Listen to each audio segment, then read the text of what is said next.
मनु महाराज चूंकि हमारे पुरखे हैं, सृष्टि के आदि दंपति हैं, मनुष्य की सृष्टि उन्हीं के द्वारा हुई है।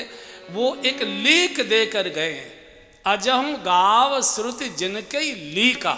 लीक माने रास्ता, लीक माने मार्ग।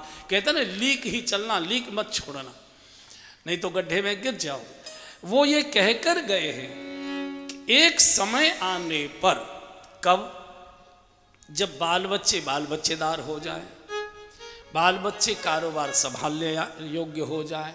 और बिल्कुल हमारे शास्त्रों में स्पष्ट संकेत है कि जब अपने बेटे के यहाँ बच्चे का जन्म हो जाए और उधर अपनी बिटिया के यहाँ बच्चे का जन्म हो जाए, जब दोनों परिवारों में, कुलों में बच्चे का आगमन हो जाए, तो माता पिता को घर तो नहीं छोड़ना चाहिए, कारोबार तो छोड़कर नहीं जाना चाहिए, दुकान भी छोड़नी नहीं चाहिए, लेकिन धीरे धीरे दखल छोड़नी चाहिए। आज का युग गांव छोड़कर, घर छोड़कर जंगल में जाने कर बस के रहने का नहीं है। ये हर युग के नियम अलग अलग हुआ करते। आज वन में कोई रह नहीं सकता, वन विभाग के अधीन है, आपको कोई रहने नहीं देगा, आपको उजाड़ देंगे, लोग मार देंगे, कोई आपकी रक्षा करने नहीं जाएगा। तो वन में मत जाइए, भवन को ही वन बना लीजिए। जो हमारा भवन है उसी में दखल कम कर दीजिए। बच्चे अब समझदार हो गए, बाल बच्चेदार हो गए, कारोबार की जिम्मेदारी इनको सौंपिए, लेकिन कारोबार आप छोड़कर मत जाइए। मरते दम तक भी मनुष्य को सक्रिय रहना चाहिए, पुरुषार्थ करना चाहिए। चाहे बच्चों की सहायता करो, चाहे कोई समाज सेवा करो, चाहे कोई परोपकार करो, किसी संस्था में सक्रिय हो जाओ।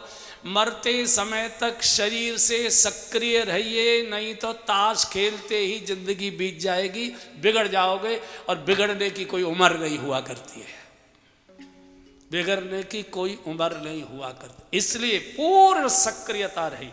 अब क्या करना है, बहुत तेरा कमा लिया, बैठ के खाएंगे, बुढ़ापे के लिए बहुत तेरा और छोड़ कर चल, नहीं नहीं नहीं, खूब कमाइए, कम से कम उसका भोग करिए, कम से कम उसका उपयोग करिए, समाज सेवा में लगाइए, कुछ अच्छे काम करिए। रिश्तेदार कमजोर हैं, बच्चे कमजोर हैं, इनकी सहायता, कुछ भी अच्छे काम करिए, लेकिन दखल कम करिए, हर चीज़ में टोक टाक मत करिए। भार बहू और बेटों को दीजिए, आप उनके सहायक बनिए, आप उनके सहायक बनिए, सहायता करिए।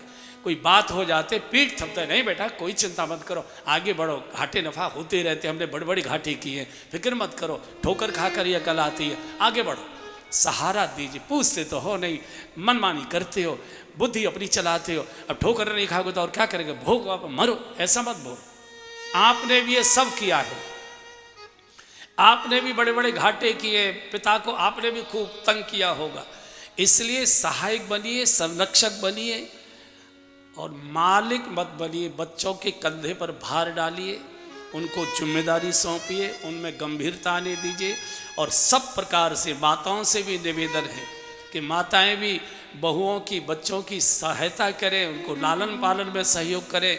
नई नई बेटियां हैं, उनको बच्चे कैसे पाले जाते हैं उनको आता भी नहीं है, बहुत सी चीज़ें माताएं संभालें। सत्संग में भी जाएं, कथा में जाएं, कीर्तन सुने, मंदिर में जाएं, पूजा पाठ करें, लेकिन घर के सब चीज़ों में रुचि रखें, दखल नहीं।